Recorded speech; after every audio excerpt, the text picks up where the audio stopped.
In my previous video, which went somewhat viral for a channel my size, you guys asked a lot of questions and I thought to myself, let the more educational videos wait for the next year, and instead we're gonna answer some of your questions and share a couple of tidbits about me.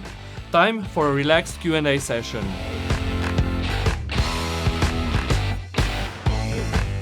We'll do this video in 3 sections. First, I'll share my personal story up to this point. And don't worry, I won't drag it out, just the details that are relevant to this channel because they will likely provide all the context you need in the future videos. Second, we'll talk about the video that most likely brought you to this channel.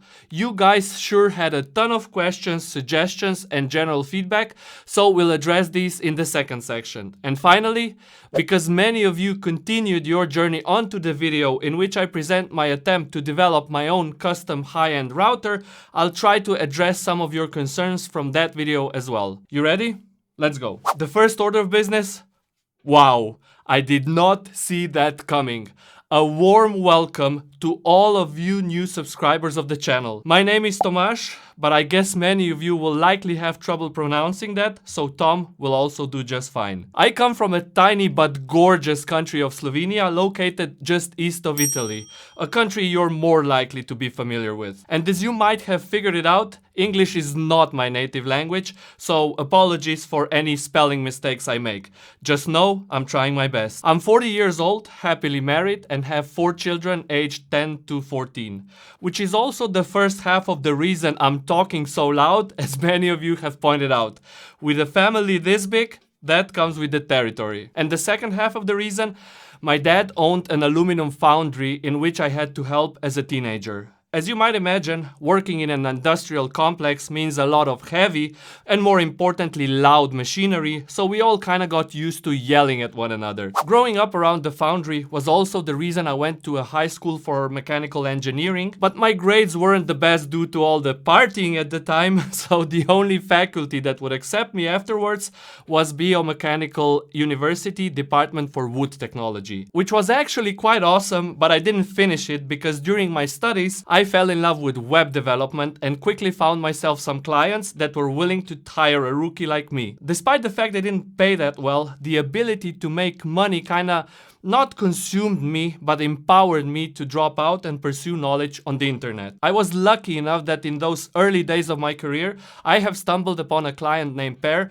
that's a Danish name by the way, and in 2013, after working together for about 2 years, we founded a startup named Codable. Without going much into details, because I'll leave the link in the description below, Codable provides the best WordPress developers to clients from all over the world. The company is still going strong, but in 2022, I decided almost 10 years was enough for me, so I moved on. And the reason really isn't that complicated. I absolutely love software development, and to this day I enjoy solving problems with code, but I won't deny there's a special kind of feeling when you hold something you've made yourself in your hands. Case in point, I made this keyboard completely from scratch, just because I couldn't find one I was completely satisfied with. And yes, expect a video about it sometime in the future as well. Now, why am I telling you all this?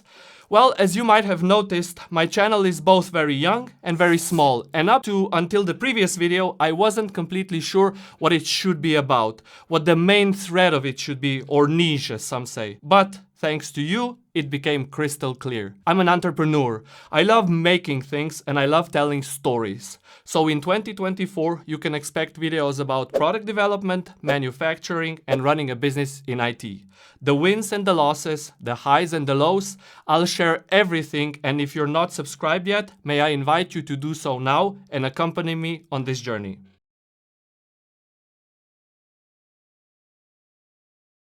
A number of you have pointed out that I could have just as easily put the Fritzbox into a bridge mode and hide it somewhere out of sight. I actually did exactly that, but it still bothered me because it meant it was a part of my stack for absolutely no reason.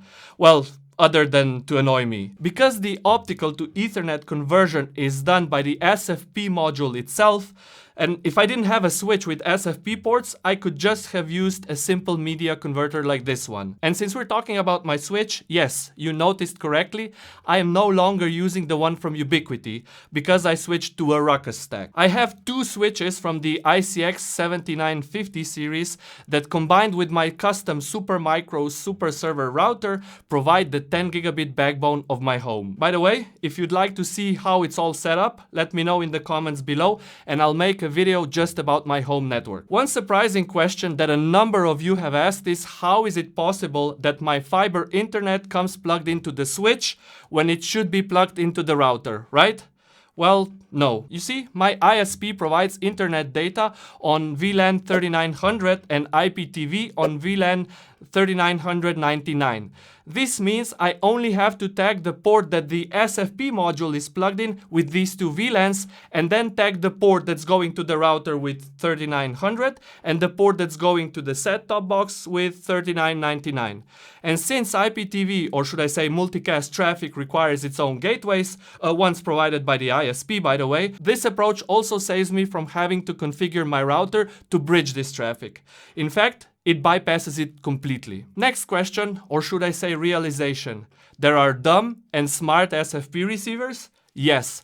But I don't know whether that's the official term. That's what I call them. In the parts of the world where GPON is the technology of choice by the local service providers, unless you have a transceiver built into the router itself, you get a smart transceiver that's also bidirectional, meaning both send and receive data travels through the same fiber. These fiber cables are usually yellow with either green or blue connectors marked SCAPC and SCUPC respectively. Like mentioned in the previous video, the smart ones feature a system on a chip, and because of that chip being present on the PCB, the SFP module itself needs to be physically larger to accommodate it. And now we come to the point where I actually have to defend my ISP, because many of you have pointed out that the TR069 protocol is spyware and that they are a bad ISP for giving me an old device that looks like the one from Fallout. To be honest, they are not a bad service provider, and no, they did not force me to say that. Because first, yes, the device is old, but I received it 4 years ago when they connected me to their network. And B, I can't remember a single instance of the internet not working. It's been rock solid with low pings and speeds working as advertised. And as for the TR069 protocol, it actually makes perfect sense. I know. You and me, we will likely never need it, but there's a lot of non-tech savvy folks out there who reach out to support because their Wi-Fi isn't working, for example. And the ISP needs an efficient way to resolve those tickets. Hence, the TR069. But hey, this allows them to spy on my traffic, you might say. Well, I guess it is possible, but see that HTTPS in the address bar of your browser? The S stands for secure, which means your traffic is encrypted. So even if the ISP would spy on you, there's not much they can do with your encrypted traffic. And just to be extra safe, we also have a number of VPNs to choose from. I personally use Proton VPN, but I've heard a lot of good things about Mullvad as well.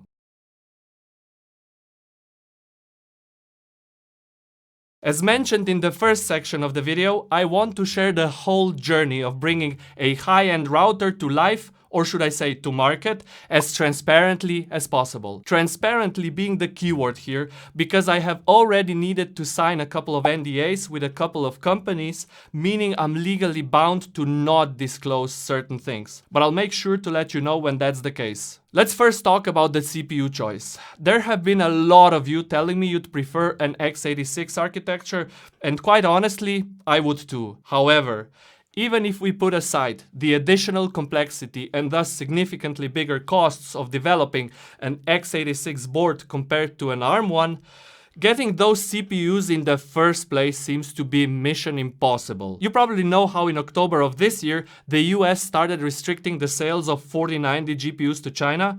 It has nothing to do with Nvidia's ability to make enough of them or any kind of shipping issues. Nope, it's all politics. Unfortunately, I cannot go into details due to the NDAs I just mentioned, but I haven't even succeeded in getting a quote for exactly the same reason.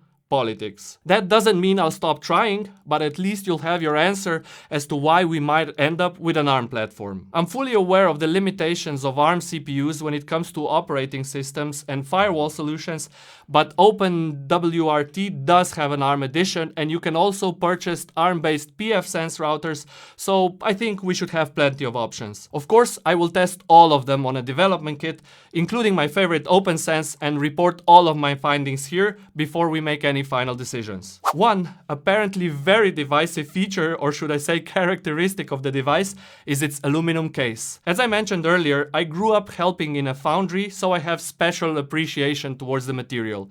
Plus, 79% of all the aluminum ever produced is still in use today, so it's a much better choice for the future of our planet. That being said though, I'm also aware that this choice makes the device more expensive, so I'm also looking at alternatives such as sheet metal. No final decision has been made for this either. Maybe we'll even go with multiple options, such as a cheaper case or even just a PCB for people who want it cheaper and don't really care, and a more premium device for people that do. Make sure you're subscribed, as we will likely try to manufacture prototypes for both and share the process here. Apart from the aesthetic, there's also a very functional purpose of the aluminum case. Because we can CNC mill it in a way that it touches the CPU, we only need to add a thermal pad between the two and achieve passing cooling. If we use literally anything else, we will need to add a heatsink and most likely a fan.